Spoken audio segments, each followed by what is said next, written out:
Hey guys, before we start the show, we had a glitch happen. Our microphone cord shorted mid-pod, so Owen's mic is chipping in and out. So our editors are, going back and forth between the camera audio and the regular audio. So heads up, when you hear that, that's what's going on. But it's still a really good episode and a really good conversation. So y'all enjoy the episode. That's what you think about it. Make sure you comment down below in Spotify or Apple. Make sure you follow us. All right, let's get into the show. Peace, y'all. The argument for affirmative action is that people that are not qualified should be hired. But the thing that sucks about it is that people that are qualified still get under affirmative action. That's the one thing that's my critique of affirmative action. There should be no lower hurdle for anybody doing affirmative action. But that's the thing, bro. That's what affirmative action breeds, to be honest with you. Because when you put such systems in place, it actually incentivizes people to just do the bare minimum to know that they're going to get in. The so-called affirmative action programs in place theoretically to provide redress for historical inequalities, such as the history of slavery that characterized the American black population some 6 generations ago. Perhaps a case can be made for such things as well, although they are associated with clear dangers. The most egregious of these is the insistence, tied integrally to the claims of those enamored with postmodern identity politics, that certain group-oriented aspects of human identity, such as race, sex, and now sexual proclivity and gender identity, are sufficiently real and important so that judgment of people on the grounds of individual competence alone should be suspended in favor of ill-defined claims of social justice. I got into Harvard only because of affirmative action, but someone came to Denver, Colorado to look for me. A Harvard recruiter flew to Denver, and I met up with her at the Village Inn restaurant and did a pre-interview to pull me into Harvard. I was pulled in, and the schools like Harvard and Yale that I got into affirmatively. Yes. And it was literally not saying we're going to take an unqualified person and put them in Harvard. Yes. We're going to take a very qualified person who we would never know existed and put them in Harvard. But the minute I arrived from my majority black little town, Montbello in Denver, to Harvard, the first week or two that I was in class, my presence was questioned by white people. I was in this big conference class where some white students stood up and said, those students, the black students, they're only here because of affirmative action. I had never had my academic credentials questioned. I had never had anyone question whether I was intelligent until I got to Harvard. And yet, some of the people I went to school with were far less smart than me or the other black folk there. They got in because their daddy and their granddaddy. I went to school with somebody whose name was on one of the buildings. You're going to school with people whose names are on the buildings, who are 3rd and 4th generation legacies, whose parents pumped money into Harvard to get them in. Those people's affirmative action is A-okay, because those people can pay for fancy trips for them.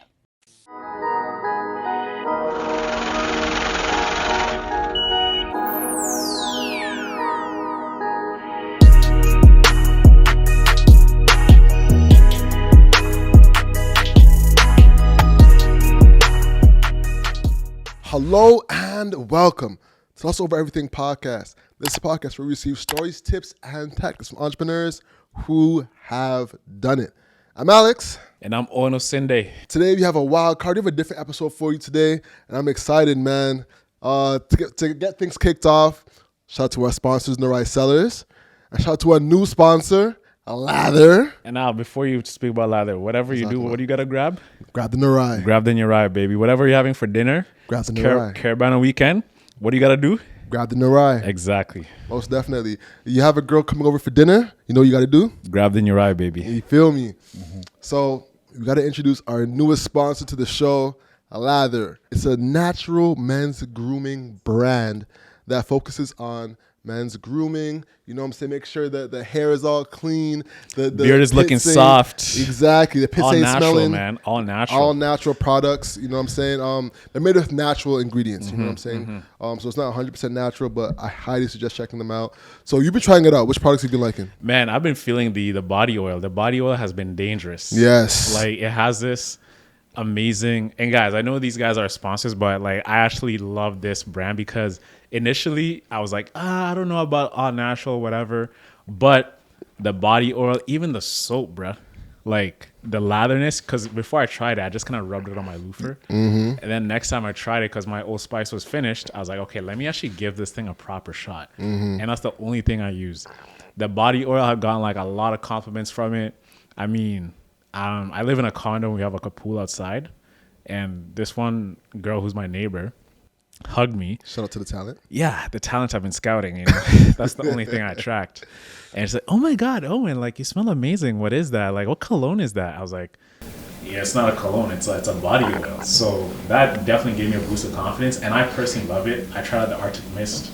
I'm trying out the Sandalwood Ambrosa now, which is different. What do you take, by the way? Like this Listen, time? honestly, I'm gatekeeping. I'm gatekeeping my preference. You don't want other dudes rocking the same scent as you. Exactly. That's You the know worst, what I'm saying? bro. That's the worst. Yo, what cologne is that? I'm like, fuck.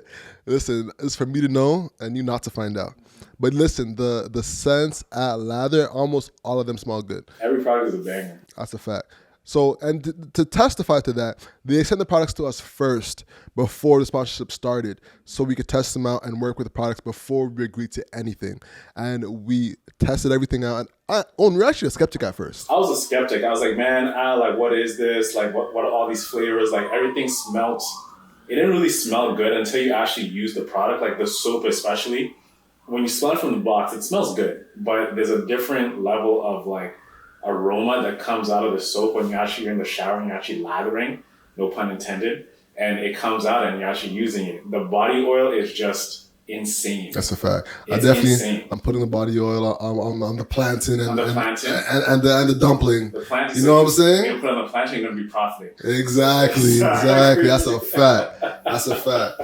All right, so today's episode though, we're gonna talk about something specific and have a bit of a debate because we realize that we're on polar sides of this topic, and that topic is affirmative action. Yes. One thing that's very interesting is affirmative action started in the 60s, and it's really meant for us to gain opportunity. But What do you mean us? us as in marginalized communities. So in the 60s, who was the marginalized community? Black men and women. Black and women. Okay, Yeah. so this was started because Black people were marginalized. So here's the definition. Let's define it before we get started. Affirmative action is intended to alleviate underrepresentation and to promote the opportunities of defined minority groups within a society to give them equal access to that of the majority population. So marginalized community, that's the key word right there. Marginalized communities. It doesn't say black, it doesn't say white. Okay. It says marginalized communities to give them equal access to that of the majority population. You know what I'm saying? And you know what's interesting? We didn't talk about it from the definition standpoint. And I feel like one of the main points that you said, because actually to give you all context, this is the second time we're recording this episode. Second time around this conversation. And I was excited to chat about it because it's a deep topic. It can go many ways. Yes. So you can talk about this like, the barbecue or whatever. It's never gonna end. And when we first talked about it, we didn't come at it from this angle, but from what I think you were trying to say is now there is equal access, so the use of affirmative action isn't as useful. Is that correct? Yeah, so we're talking about this definition right now, right? And Want to read it for yourself? Yeah, for sure. I can read as I keep chatting, right? The key thing that came from this is in the 1960s, correct? That's what. Let's Google and make sure. Because if we're talking about the 1960s, the marginalized communities, like let's talk about, before even going there, what are marginalized communities that exist today? It started under John F. Kennedy on March 6, 1961. And why did he bring it to fruition? So I think it came to fruition because of the disproportionate opportunities that were going to different communities, And who were those communities back then? I think it was predominantly white people in America, North America. So it started off as like a race thing. I think it probably did. It's not a thing. It's either that or it's either that or not. Actually, it's not just white people. I think it's white men, because a big benefactor of affirmative action is white women. So a lot of times, with affirmative action, the minority group is white women, so they'd be leveraging affirmative action to get into jobs and different organizations. So you're saying that in the 1960s, affirmative action came to be because white men were getting a majority of the opportunities. Correct. And they put this thing into actual practice because they're like, you know what, we need to bring white women in the fold. So in the beginning, they were prioritizing white women. So it wasn't just white women, it was minority groups, and white women were part of that minority group. Okay, but we both know that white women are not really a minority group because they're part of like a collective race to begin with. Because at the time, right, women were not even, women in general didn't even have rights, right? So they couldn't even work. At the time, like women getting jobs, like let's say in like actual opportunities that are not being a secretary or in an administrative position, you were not allowed to get into those rooms which were dominated by men in general in America, which was like, okay, white guys who are doing it. So women in general, like the whole women's rights movement was starting around that time. So to bring women in affirmative action, it just doesn't make sense because at that time, guys like Martin Luther King, all these people, they're fighting for equal opportunity. That makes perfect sense for them to get in it because they're fighting for equal opportunity as well. So they want the opportunity to get into the men's spaces as well. So it makes perfect sense why both black and white women were trying to get into the workplace. Okay, sounds good. So we've defined why it started at the beginning. Yeah. Okay, so let's bring it back to now. Okay. So what's going on now is like they've actually constituted that they're trying to remove it because they believe that in schools and now it's probably going to filter up into the workplace. So schools, whatever, they're bringing it into like the places like the Ivy Leagues, which people can't get in because of legacy admissions and etc. And affirmative action is actually allowing people to get into these schools because people who have legacy admissions, they can't get in because a majority of the applicants who apply, okay, let's say 80% of the people, your parents went to Harvard, okay, you're gonna get into Harvard. And then the 30 people around the world, you have to like legit file on merit. And black people were seen as, okay, you might come from a low income neighborhood, you might come from like a place where, you know, there's no opportunity to get like proper education. So if you are good, we're gonna recognize you and bring you to this school because you're coming from like a marginalized race, which is affirmative action, marginalized community, which is affirmative action. So my question to you is, in this time that we exist right now, with everything that we have available to us, we all have the same opportunities to education at any level. You don't have to go to Harvard. Like legacy admissions are always there, but there's equally as many great schools as Harvard. Just because it's Harvard doesn't mean you should only go to Harvard. So Harvard is the only school. This is for many schools. Okay. So with that case, if you can apply and get to school based on your grades, why should black people only be the ones who are, or in this case, marginalized communities? If you are smart and you are capable, why do you need this thing that exists to give you an opportunity to get into these institutions? It just doesn't make sense in 2023. I can get it in the 1960s and etc. Why? Because at the time, there's a lot of like segregation, there's a lot of like racial tension at the time. There's no segregation now? I mean, like, let's look at it like right now. Like, can you go into like a Starbucks with a white person? Yes. Yeah, you can. You can go to school with a white person. You can work in an environment. You can hold a CEO position of a major Fortune 500 company as a black, white, Indian, whatever race you're at. If you're good, you're going to get that position. And it exists. There's many black CEOs.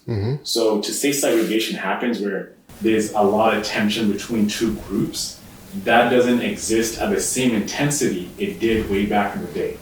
Right now, of course, racism is alive. Like I can say every community is racist at some level.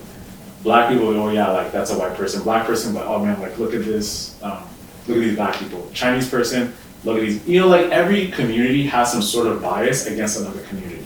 So to say like one community is holding all the power right now and you cannot get those opportunities because of your marginalized status, it just doesn't exist the same way it did way back in those times. When it comes to getting a job, it's a completely equal playing field. Yes. Okay, and we have to define what kind of job is it. Let's talk about corporate America, because I think that's the best way to look at this. So let me ask you something. Your name is Owen. Yes.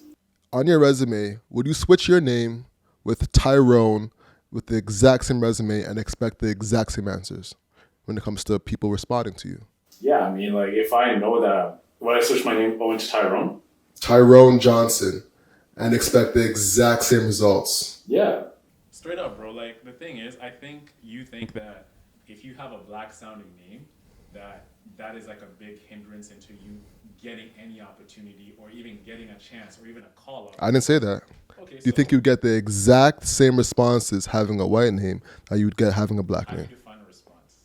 In terms of application responses. Okay, so what does a response look like? So as in like you apply for a job Yeah. and get a response back that, hey, we're interested in getting to the next stage of the interview So process. first step, like a call up, like a HR recruitment call. Of course. And like making it all right.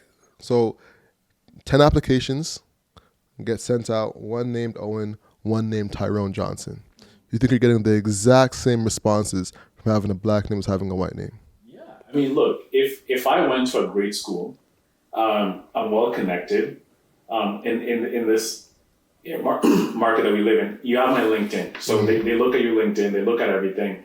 You have experience, you were involved in the community, you were actually, in your role, you've actually done really well. I can go in your LinkedIn, I look at the recommendations, I see that what you're doing, you're active within your role. Let's say you're an engineer or you're a sales leader and you're well known in the sales leadership community. You create posts, you do everything. And I, as a recruiter, with the access of tools that I have, I can go and look at you up and be like, okay, this is Tyrone Johnson. Yes, I get he's black, but look at his accomplishments. Look at his CV. He went to a great school. Let's say 4.0 GPA, cum laude, right? You did all these things, honors. Why am I gonna ignore that just to go for a Blake Davidson who is Has the exact same resume. wait, let's say exact same resume. So you're saying that just because you have that name, I'm not saying because of merit. I mean, difference in merit. I'm saying exact same. yeah, why would you not get the call up just because your name is Tyrone? That is the question. Why? And I think that's where the nuance of affirmative action really lies. Is where when two people are the exact same, one person getting the opportunity and the other person isn't. So why isn't Tyrone getting an opportunity? Because of the biases that lie within the corporate America today. And just for clarification here, bro, what are those biases that they have with a name like Tyrone? That people that have black names are not as educated. Has been studies of people who have qualified resumes and apply to jobs and don't get hired and switch that name on that exact same resume with the exact same stats and get more callbacks. So this is interesting because if I have a Tyrone Johnson name, and everything that you said right now, that these two guys are the exact same, they do the exact same thing. They're on LinkedIn, they're visible. I, as a recruiter, because we're looking at 2023, bro, right? Recruiters use LinkedIn. LinkedIn is the new thing. So if I can go on your LinkedIn, I can actually look at your activity. I can actually see your work ethic and your experience and your knowledge supersedes any name that you have. You mean to tell me that they're gonna... Not every recruiter is using LinkedIn, by the way. How are they not using LinkedIn in corporate America, bro? Because that's what you just said. For sure, but you're applying to jobs, and what's happening is you're getting sent into an algorithm, and it's like getting, hey, this is the resume, and they're just like name, resume, stat, and you're off to the races, bro. And then maybe once you get into a callback stage, then they start looking at your LinkedIn, then start doing the back work. It's not there's a first off scanning of your resume before it even gets to that LinkedIn stage. So in that argument, you're saying that they're intentionally putting names in a database to ignore them because Not intentionally, there's a bias. But if it's a system, so is it the system's fault or is it like the individual? There's a systematic, individualistic, occurrence where there's multiple people across America where there's bias towards black names. So if I have an African name, right? Let's say my name is like Makera, which is like an African name. Mm-hmm. Is there biased towards African sounding I'm not sure names? about that because I'm not sure if I haven't seen any data on that. Okay. But from what they have seen is black sounding names versus white sounding names. So for instance, like Letitia versus Maggie. So black sounding names in this scenario, because there's many different variations of black. Of course. there's We're both black with names. Exactly, right? Yeah. But just to really harness into a particular group, because we're talking about black sounding names. Mm-hmm. Typically, black sounding names would be my last name. My first name is Owen. It's an Irish name. It's a white Irish name. Mm-hmm. But my last name, Osinde, that's an African name. Not necessarily. Unless you know, like you don't really. So let's say like a last Okafor. Like common Nigerian name. You know that's a black name. Like you think, okay, bro, that's a black African name. So we have those kind of names, right? We go to other groups like which are black. So you have like the Latino community, which is black too. Mm-hmm. You have Jamaicans, which commonly sometimes you guys have very white last names too, like Whitfield, Bob, everything. So there's just throwing last names out there. But I didn't say it's just Bob, right? They don't know what Bob is, right? Gotcha. Go ahead. But those kind of names, if you're talking about black names, those are black names too. Of course, I'm not saying. I'm saying stereotypically black names. So you know what I'm saying? So black American names. Black American names specifically. Okay, so yeah. Tyrone, Jamal. Is Jamal Jamaican or is Jamal's a black American? It's I guess both. So because your argument right now, bro, is you're saying that there's a system in place. So you're removing human input into this. Because when you apply your resume, they scan for your names. No, I'm saying like the human bias that's actually present. People are unfortunately biased towards people and will make assumptions based off of names. Reading a book by its cover instead of digging deeper all the time. So in that scenario, then we have to look at the whole HR scope. People who are actually bringing these names into interview spaces. Typically, what is like the persona? If you can imagine a hiring manager or recruiter, are they men or are they women? What background are they from? And why do they have these biases? And why are they in those positions? Because if we're saying commonly across all America and Canada that typical recruiters, they have an affinity towards not going towards black names, is that recruiters are being, the whole recruiter space, all of them have biases. And this is something that they get taught in school. Okay, you're going through HR. These are the ways to screen applicants. This is what you look for and get the best candidate. So you're saying that these people have so much power that they can actually decide who and not to move forward with an application. Yeah. Hey guys, thank you so much for watching the show. We have some amazing merch live on our website right now. My personal favorite is the definition tee. You can go find it in the link below. And if you don't like that, you can explore some other products on our website. All right. So right now I just pulled up a study from Better Workplaces, Better World. And studies suggest bias against black names on resumes. The headline reads, the results are a bit disturbing. The researchers admit applicants with white-sounding names were 50% more likely to be contacted for job interviews than those with typical black names. Okay. So when you take into account studies like this, and then you account for the historic relevance of America, and then to think that we are completely on an equal playing field, I think would be an ignorant statement. Equal playing field in 2023. Yes. So, bruh, this is so crazy because you and I, for example, because I know you really well, I know your career, you've done a lot of positions and you're black and you're smart. So did they ever think about, we're actually going to hire Alex because because they saw your name. They saw you come in, or maybe they saw you on the Zoom call, however you got hired at the time. And they're like, wow, okay, he's black, but Alex Whitfield, I'll think that's a very common, white name. Very white name. Alexander Whitfield. My whole government out there. Hey, listen, bro, we're podcasters. We're not saying Alexandre, are we?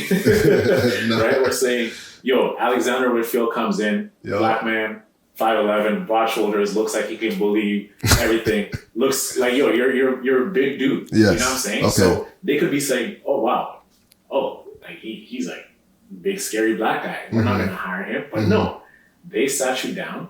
They looked at your qualifications. They said they heard you speak. They heard you say what you know about advertising and marketing, digital marketing, and they hired you. But at no point did race play a factor in that, as far as you know. As far as I know. Now, there has been cases where I have felt like a diversity hire. When you look at the team and you look at the company around, it's like, oh, I'm the only black guy on this team. Oh, I'm sitting next to the entrance. Oh, the other black guy sitting next to the entrance off the floor. That's very interesting. Is this something at play here? We're two different people on two different teams, yet we're sitting next to each other, next to the entrance of this office. You know, I'm not sure, and I think one of the things about it is that it's kind of a behind closed doors element, so you don't necessarily know. You know, so I could have been, and I don't know. You know, so that's how that goes.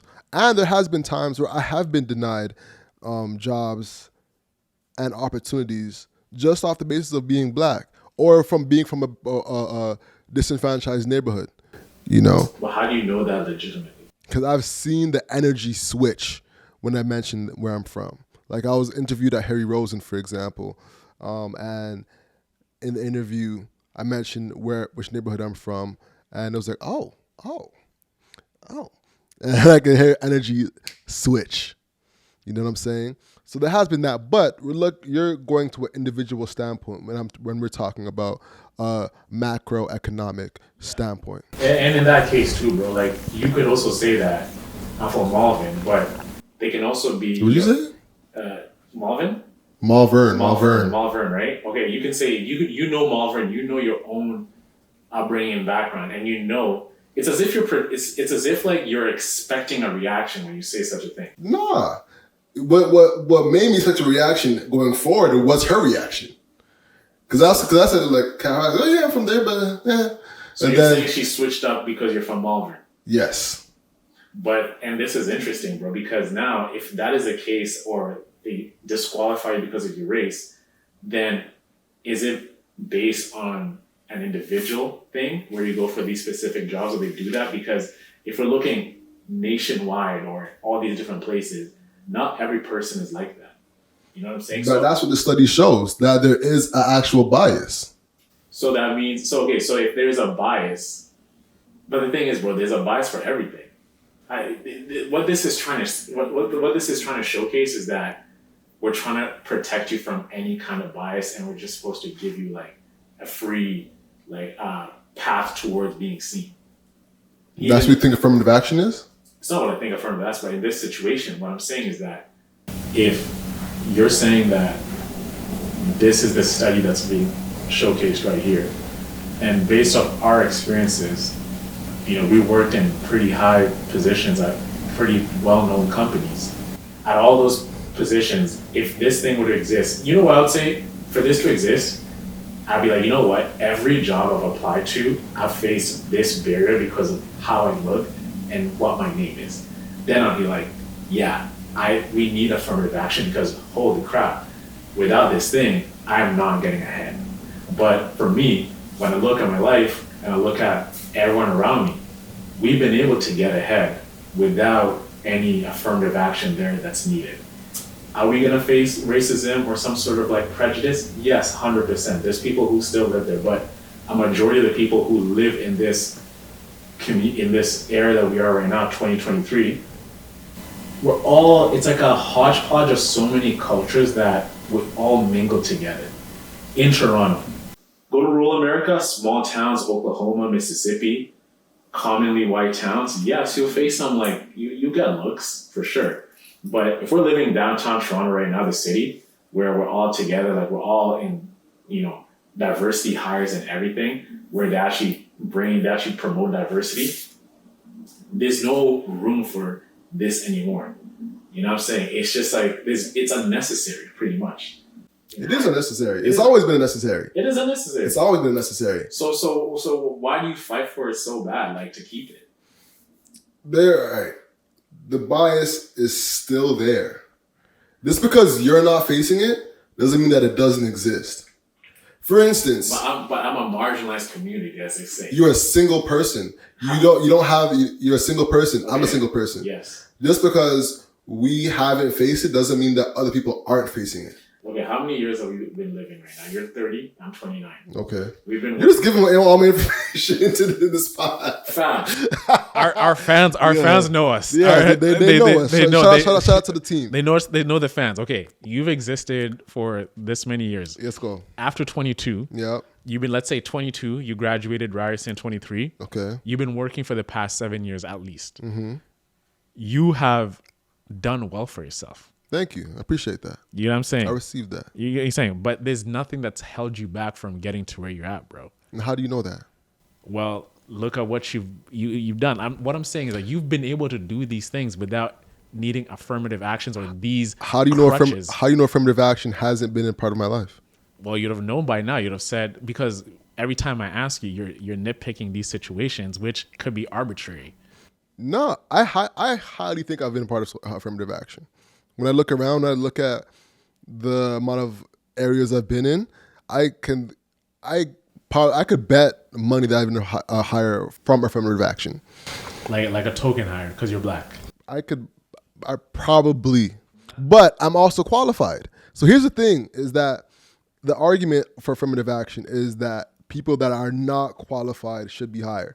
But the thing that sucks about it is that people that are qualified still get under affirmative action. So that's the one thing that's my critique of affirmative action, is that there should be no lower bar. There should be no lower hurdle for anybody doing affirmative action. Taking part in affirmative action. But that's the thing, bro. That's what affirmative action breeds, to be honest with you. Because when you put such systems in place, it actually incentivizes people to just do the bare minimum to know that they're going to get in. From a collective standpoint, yes, you're going to have the people who work hard, like yourself, who you've done everything you can, college, university, put yourself in a position to win, right? So now there's people who have gotten in those positions, who did the bare minimum because they know, I am from a marginalized community, let's say black, I'm a black woman or any other kind of race, and just because I know... Or white women.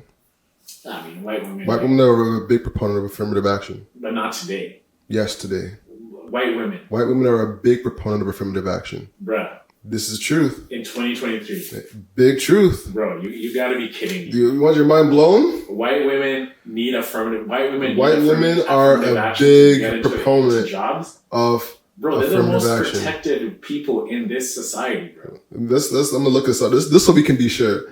White women. But as you're looking it up, bro, what I'm trying to say is that those kind of programs and whatever, Vox.com, they limit people from actually working hard because they know I can just get elevated to that position because they have to hire, they have to interview me because of so and so to fill a quota. So it removes the driving force for you to work hard. And this is what happens in schools as well.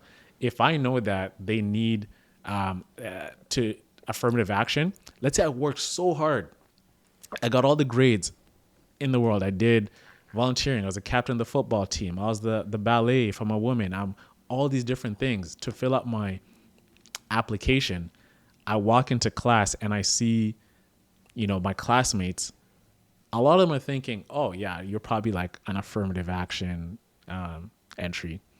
Nice, right? So this person is now feeling, wow, I've done all this stuff, but they think I just got here because they needed to get black students in the thing. So as an individual, I feel like, man, this is so unfair because anywhere I go, they think that, A, I'm a diversity hire, that I got here with the bare minimum.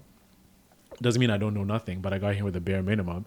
They had an option to hire someone qualified, but they chose me because I am a marginalized person. Let's talk about that. Right? And it's not, it just doesn't do them any service. And my issue is that if we continue moving like this and when we have families and we're raising our kids, like yeah, look, man, like, you know, there's all these different crutches in front of you that are going to help you advance.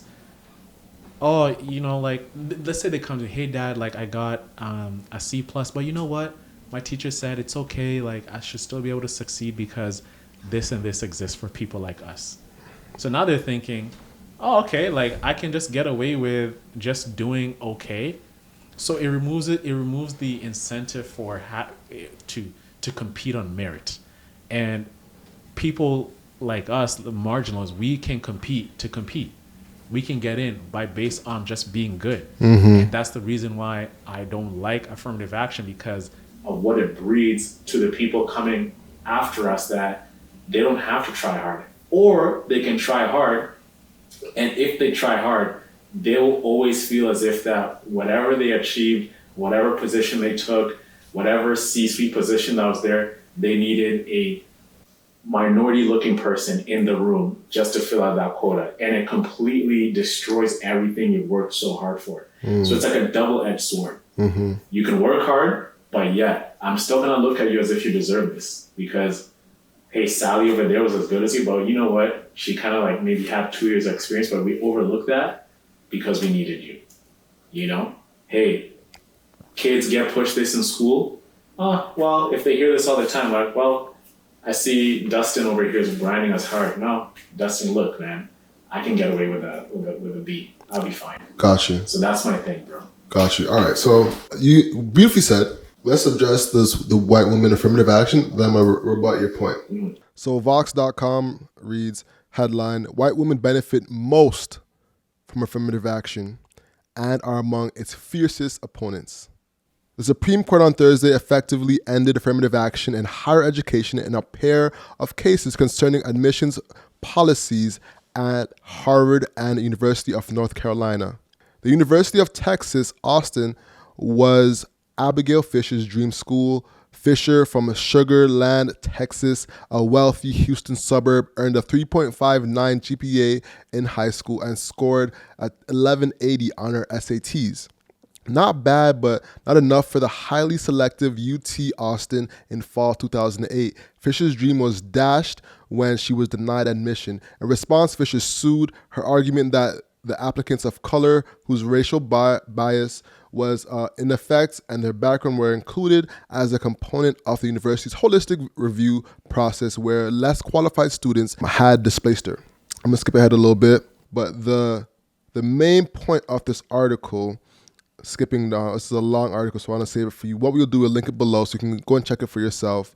But the National Labor Relations Act in 1935 was one of the first federal documents to use the term affirmative action to correct unfair labor practices, while the Public Works Administration temporarily followed racial proportional hiring practices, which were dismantled at the end of World War II. It wasn't until John F. Kennedy issued an executive order in 1961 requiring affirmative action to counter employment discrimination among federal contractors with specific attention to race that affirmative action was institutionalized. So this is, like you said, like we're talking about, affirmative action was one of the biggest things in the 60s because of the aspects of discrimination. However, affirmative action was ambiguous, referring at the very least to federal contractors taking a step or a gesture to the opposition of discrimination against groups of people. Like we discussed in the beginning, it wasn't race. It started with race, but to define it, they defined it vaguely, which could include white women. So in general, women today are more educated and make up more of the workforce than ever before, in part because of affirmative action policies. Indeed, from the tech industry to publishing, diversity has emerged as an overwhelming increase in the presence of white women, not necessarily people of color. So, how old is this article? This article is new, bro. This article's So what are they saying? May 15, 2016. Okay, That's not that new, actually. No, it's like It's mid. Yeah, 8 years ago. Yeah. Oh, no, it's updated. It's updated. So this is updated from 2023. June 29th was when this last updated. This podcast is brought to you by Nyorai Cellars. If you didn't know, Nyorai Cellars is the only Black-owned wine company in Canada. Right now, I'm holding the Rosé, the the 2021 rosé bottle. This drink is amazing. I mean, it's perfect for those dishes such as seafood, where you're cooking shrimp, you're having some pasta, whatever it is you're having. Grab a bottle of Nyorai Cellars, the rosé. If you're having a date night with your significant other, you know what to grab. Grab the Nyorai. Whatever it is, grab the Nyorai. I mean, you will not go wrong with this wine. It's perfect for everybody. If you've never drank wine, this is a great bottle for you. Or even if you're a wine expert, you're an aficionado and you drink everything, I mean, you cannot go in Nyorai. I'm telling you, this wine is really, really good. And even though I'm boosting it this hard, is because I really love drinking it, and I'm someone who loves to drink wine. So whatever it is, whatever the special occasion, check out Nyorai. They have Sauvignon Blancs, they have Rieslings. I'm holding the rosé right now. They have a wide variety of different collections of different wines you can choose from. Make sure to check them out. The link is going to be in the description. Check them out. Order a crate for yourself, or you can send a gift to someone that you want to gift some wine to. You can't go wrong with that. So Nyorai Cellars, check them out. Link will be in the description. And now back to the show. All right.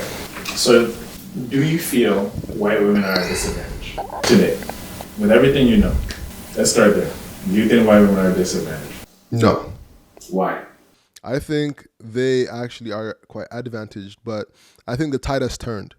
Because, for example, university was predominantly male-dominated. Now it's predominantly woman-dominated, you know. So I think the tide has turned. And but here's the thing, is that in our work environments, it's not. I work in marketing, you work in tech, a lot of times when you were working in corporate America. But that is not a true reflection of all of corporate America. So in my environment, I was hired by a woman in my last corporate America job and was fine with it. And the manager was a woman. But I don't know if that's a reflection across the board with America. Okay. You know? So if your argument is based on fairness, you know, everyone goes through, which promotes that people from a marginalized community get opportunities, how should those people who are, let's say, the majority, aka white, like some more? Please, how should they feel like when they have worked their asses off and they don't get ahead, and they get their opportunities provided, they get their opportunities given to people who might not have worked as hard as they did, or maybe they have similar qualifications, and even though they have more qualifications, maybe let's say 2 years in this scenario, they get selected over them. How should they feel? Listen. Because it's not fair, right? Because if we're saying this is the thing. It's not fair when the people that were marginalized get the leg up. That's what you're saying, and that's where I disagree. Because here's the thing. Bringing it back to black and white, do you think the black people and the white people have the exact same broadtopsy? In your word, broadtopsy. It's broadtopsy. No, I mean, like, look, like. You saying it right, Isaac? Thank you. Isaac gave the nod. Yeah. Do they have the same broadtopsy, like, let's say in Canada? In Canada, in America, do you think that black kid and that white kid had the exact same advantages growing up as? And actually, no. Let's focus on America, because America is where it incepted from. Do you think a black kid and a white kid have the exact same broadtopsy in each country? Let's talk about it. In this era, the 2000s, right? You have the exact same opportunities. It's a big statement. You have the same opportunities as the white kid. For example, I can put on myself, right? Even you too, bro. You grew up in a middle class kind of environment. Correct? I've had all. You've had all. I've had all. But you've tasted the middle class. For sure. As of late. For sure. I grew up in a middle class environment. So what I'm saying is this. If you're comparing two guys or two girls who grew up in a similar environment in the 2000s era, they definitely have the same access to equal opportunity. And I'll tell you why. For example, before I go and tell you why, I grew up in a city called Sarnia in southwestern Ontario. When I immigrated from Nairobi in 2003, we lived in Toronto, lived in Lathr for about 3 years, then moved to Sarnia from 2006, and I went to lived there until grade 12, did everything. Insights into how I grew up in that city, it's a predominantly white town. Like, right now there's a lot more black families, a lot more Indians and Asians, but in '06, there was a handful of like black families, like you knew it.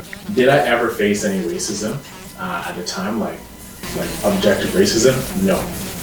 In school, where kids or anything was like looked upon as some sort of like, oh wow, let's give him, let's make it easy for him because he is maybe not as smart, but we think he's not capable of, that we should push him towards maybe like lower classes, like applied or whatever. No, that was completely opposite. In fact, my teachers, guidance counselor, were like, no, like take it, you can do it, challenge you. Did I have a hard time making friends with kids who have predominantly grown up with just white people around them? No. My mom worked at the bank, pretty visible. She still works there. She, to this day, has never faced any some sort of like racism or any type of thing. So the environment that we grew up, which is like a Southwestern Ontario town, which you would think is something that's racist, I never faced anything like such as that, you know? So when I say, yo, Owen, have you ever experienced any racism, like blatant racism to your face? I'm like, man, I grew up in like one of the whitest towns in Ontario, and I still didn't face anything like that. Like where someone was like, yo, we don't, or I'm looking down, like, man, and I did everything. I worked in the mall, I worked in like bougie coffee shops near my house during school, nothing, bro. You know, so the opportunities that I had and all the other, like, let's say white kids had, I had the same thing and I still did well. I never felt as if I was lacking, right? So I can imagine this for someone who grew up in America in the 2000s era, like you in like a certain neighborhood, they're the same neighborhood, went to a local high school, you played football, you have the same access to classes, you have the same ability to work hard and do the best that you can. And, you know, understand every action that I take is my responsibility. Like I am governing myself. I can only do me because I'm gonna do me because I'm relying on myself to make it, not because I see myself as I'm black or whatever, that everything is against me. I had everything. I had every opportunity to say, man, I'm in such a white town.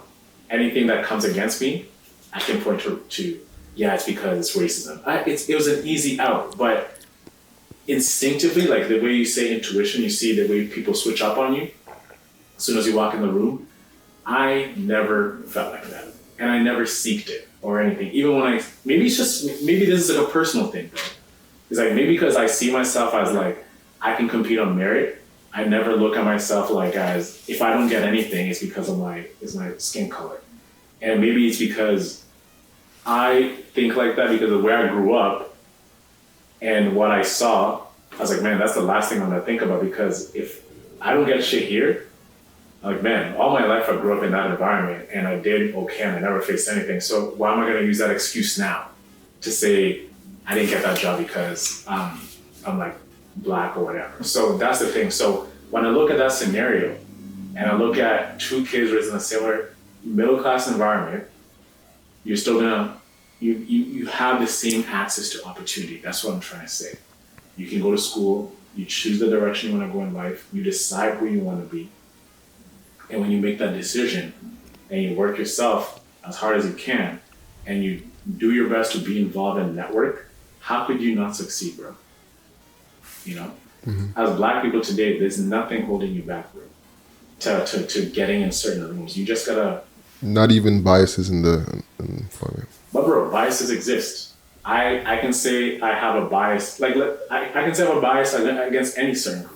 I can say, yo, an Arab guy walking on a plane, instinctively I have a bias, for sure. I go, yo, he's gonna blow up the plane, because you're being conditioned like that. Boom. So, all right. So there's a bias for brown people, you know, people from the Middle East, yeah, when they get on planes. Yeah. Got you. But that doesn't affect their jobs as much. Yeah. What does it do, like, to affect their jobs? So if there's that same bias systematically for people of color, black people, to get into jobs, and if someone's addressing that bias to eradicate it, wouldn't that be beneficial?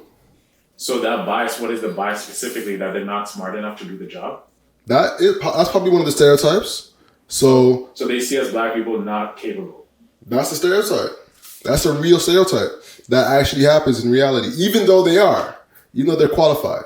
So you're saying across all, like in general, From the stat that we just mentioned earlier, okay, people see black names and assume that they are not qualified as white names. So that means there's an issue with the HR people, because so that means like it's an HR problem, not like a candidate problem. Exactly. So the issue is not like a race thing. It's like, who are these people hiring? Exactly. It's not like you're saying, yo, like, oh, okay, so if it's just black names, so that means if I switch and I go in, I'm still gonna be turned away even though I body the interview. It's not just it's getting called in. So what did they say about black names that is? We just said it earlier. There's a stereotype that people think that black people are not as qualified as white people, even though they can see the qualifications right there. Exactly. That is ridiculous, bro. But it's the reality.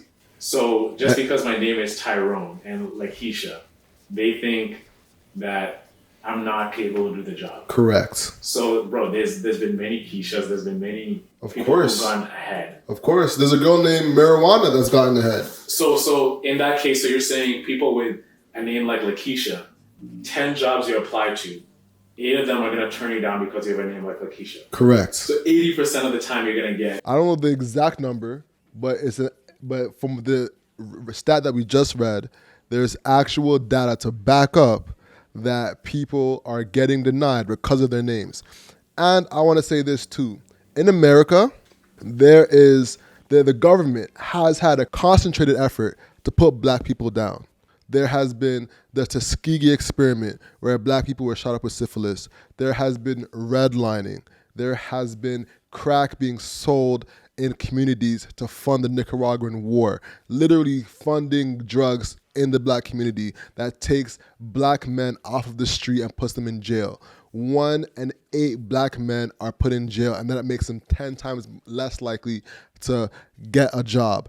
And the marketing of black men in America is seen as more hostile, more angry, and same thing with black women too. So with that marketing being placed for years down the line, the effects of that is still present today. And without that being addressed, there is nothing that's being done to eradicate the efforts that was done throughout history. So affirmative action or an action needs to happen. The critique with affirmative action is that the bar should not be lower between each person. So the narrative of merit being lesser with black people or with every marginalized community is not present.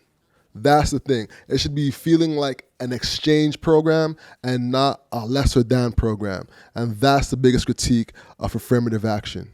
So let's look at you said a lot of black men, they're seen as hostile, they're seen as loud and everything. So you're taking away that no black people have a part to play in that's completely false, that the image that is seen, that there's no ounce of facts in that exists within the community. So I talked about a lot. I just said that the government has had a concentrated effort. Why can't I say concern today? A concentrated effort to put down the black community, from the different experiments to the drugs being put in the black community. So there's different things that's been put to dismantle it, and the over-policing of it as well. So when you're put in that predicament, of course there's going to be effects that happen. And there's cultural aspects of black people that are more boisterous, of course, but that doesn't mean that they're less educated, that they're, less determined or less eloquent when it comes to performing a job. They can still be very professional. Can you say that the reality of what exists, that let's say not all black people are boisterous, there's many black people that come into this country or even in the U.S. Mm-hmm. That what they promote. So in that argument, you're saying people who view TV, they don't have the capacity to be like, okay, they're just showing me this image, but I have friends who are black and they're not like this. Like, I'm not gonna really look at that. So you're saying that every person who sees black people on TV, that is immediately what they think about black When you control the media You can control how people think. And unfortunately, there has been stereotypes that have been drilled into people for years that hasn't left. Bro, the KKK members that were present throughout Martin Luther King's era didn't get reprimanded. They had kids. And that thought process went down from kid to kid. Think about that. There was no people reprimanding people's mindsets, bro. But bro, you're acting as if like in that mindset, you're moving as if that is forever gonna stay. As if like the intensity of that situation is always gonna be prevalent in 2025, 6, 7, 8, 9, 30, 40, until even when we're grown ass guys in our 40s and 50s, that this will still exist. I am not ignorant to say that, oh yeah, we can get, I'm not saying here like racism doesn't exist. I know it exists. But what I'm saying is that the more we focus on just race first and not actually taking agency and actually controlling our own image, if we know that's the image and we know that there's like a negative image about like the community, what are we doing to make that better?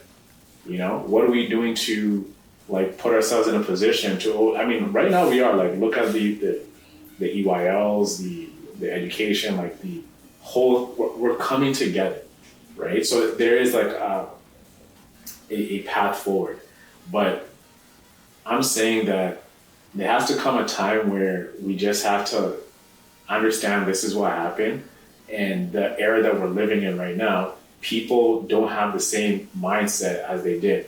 Like we look at white people around us, a majority of them are friends, they're our neighbors, they're very friendly, they're cool, they're anything. They don't have that same mindset that might have existed back in the time. So to approach every situation from like a race first mindset is very dangerous, especially for future generations coming, because they're growing up, and let's say when we have children, that's like 2040, 45, like we're teaching them to, okay, race first, and like you are, there's things against you, when that stuff happened so long ago, and it's okay to acknowledge that it happened. But at some point you have to be like, you know what, that happened. People, the community around us it's moved on. We acknowledge it, we pay tribute to it. But to put crutches and these certain parameters for the marginalized communities, it just has to stop at some point, and we have to like just collectively come together and do things to uplift ourselves and not see ourselves as a race that's always being oppressed. Because when is it going to be over when the kids that we grow up with don't even grow up in the same environment? They don't see us like that. You know what I'm saying? Like when is that going to end? That's my thing. It's just like, yes, it happened. Yes, that stuff, it hurts. But the more we continue taking on that pain and passing it on to kids who are not even born yet, and like, yeah, you're struggling through this, when the people we grow up with, they don't even acknowledge that for us. We're like, yo, like, yeah, you're Alex, you're a marketer, you're great, I respect you, like, you are capable, like, I like you for who you are. It's not like, oh my God, Alex, I'm gonna look down on him, he's black, oh, he's, no, they're not thinking like that, bro, you know? So that's my thing, man. It's just like, yes, it happened, bro. We can't continue putting this down to our future generation, bro, and put these parameters and make them feel as if like they're always lesser than the people around them. No one said they're lesser than. No, lesser That's than. for sure. But just like as a community, when we focus on this first, it removes that like compete level. Like it's like we have to feel as if like we Disagree. What do you disagree with? I think it should be merit first. Yeah. Never disagreed with that. So why did you bring up the Tuskegee? Because it had nothing to do with what we're talking about. No, it has everything to do with what we're talking about. The Tuskegee experiment was administered by the government. The crack in the hood was administered by the government. Affirmative action was administered by the government. So these are all things administered by the government. So when you look at what the government has done, literally, you know, avoiding the contract that was supposed to be put in place to govern its people, and then say, all right, we mishandled the people, so we need to do something to put those people back in line of what we did wrong. Redlining. There's literally been things that have been put in place to put black people back. So it's hold on. It's not that long ago. That's what you're missing. That things still happen to this day. That to this day, bro, if you put black photos in a house, and that the value of it will go down or not be as high as if it was white photos. That there's been lawsuits because people are devaluing homes. This is real things that's happening to this day. And pretending that it doesn't exist is like pretending that George Floyd was 15 years ago when it was 3. This is the reality, fam. So it's like I wish it could be only merit, but nepotism is very real. There's so much thing that's super real when it comes to this, and I hate to do this, but we gotta work towards wrapping up soon. We gotta do higher. First off, I don't know what you guys think. Please comment below your thinking.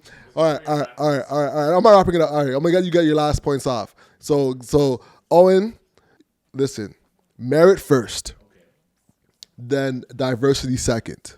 Why is diversity even a thing, bro? Because it's a reality. Thinking that diversity isn't real is like saying I'm gonna go marry Indian woman for the next 5 years and see how that goes out. Yeah, but like what I'm saying is, it's like to always think, yeah, I'm diverse, that I should. If we're the same qualifications, you should just take me because I'm a diverse guy. No, never said that. So what never you said that. I'm saying merit first, being qualified for the job first. But dude, like both of them are coming at the job with merit because they're both qualified. Mm-hmm. So diversity second. So in that case, it's diversity takes precedence over merit, and that's not true. Because diversity is second to the merit. If the merit's first, then it's the best person for the job first. Whoever's qualified for that job first, then it's diversity factors after that. So in that case, you have Jake and you have Jamal. Mm-hmm. Both qualified. Take Jamal.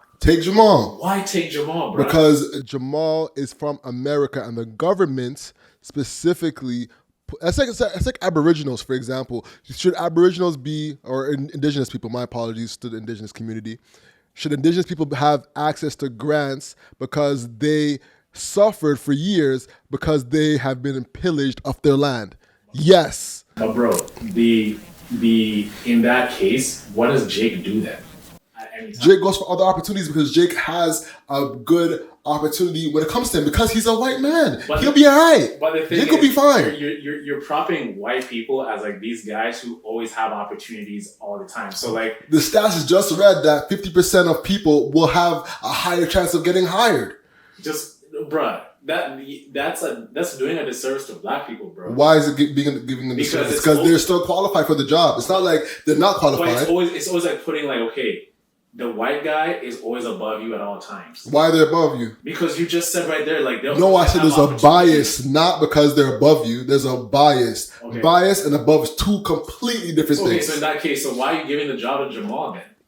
Because the government has done previous things in the past. In the past, guy? Yes, that still affects people to this day. Does it affect you, bro? Yes. How? I just told you how. But bro, it doesn't stop you from getting opportunities.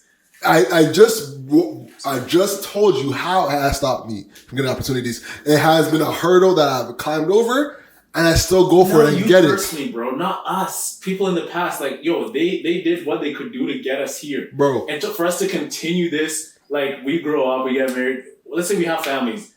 The guys who we grew up with, they do not grow up. The people we're going to be hiring, the people like us, the guys we grew up with, they're not going to be having, like, we gotta take the diversity guy. Like, sorry, Jake. It doesn't exist, bro. You think racism is gonna die? Racism is not gonna die until we stop actually focusing on racism all the time. I wish that was true, but you could tell that to what's his name, Morgan Freeman, when he sponsored that school in Mississippi, and then to sponsor their prom. And you know what they did? They had a white-only prom and then desegregated the black prom. There's a reality, bro. It's unfortunate. I wish it could be as kumbaya as you're saying it. But the reality is, bro, there's biases in the real world.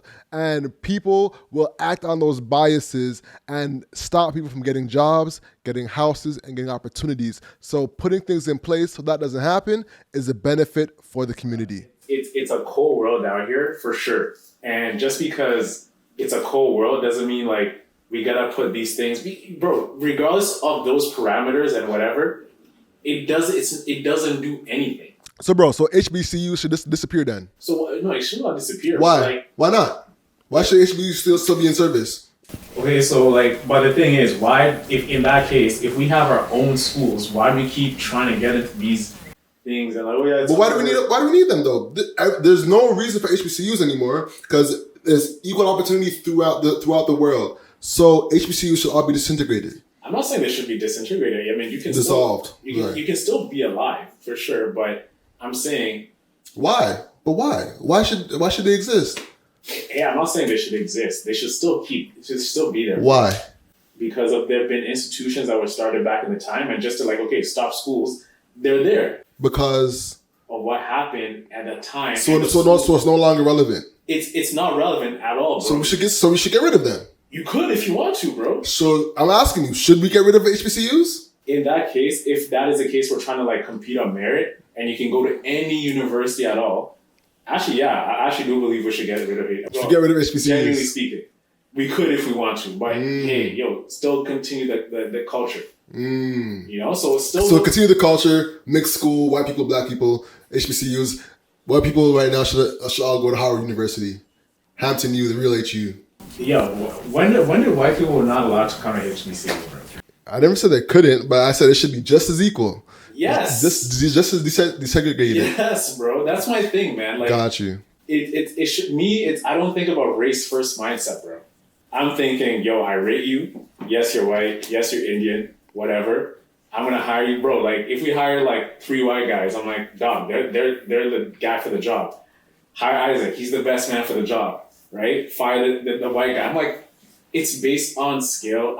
Never said it wasn't. See, you keep saying it's not. But listen, we got to wrap up. Listen, this is a great conversation, a good heated debate.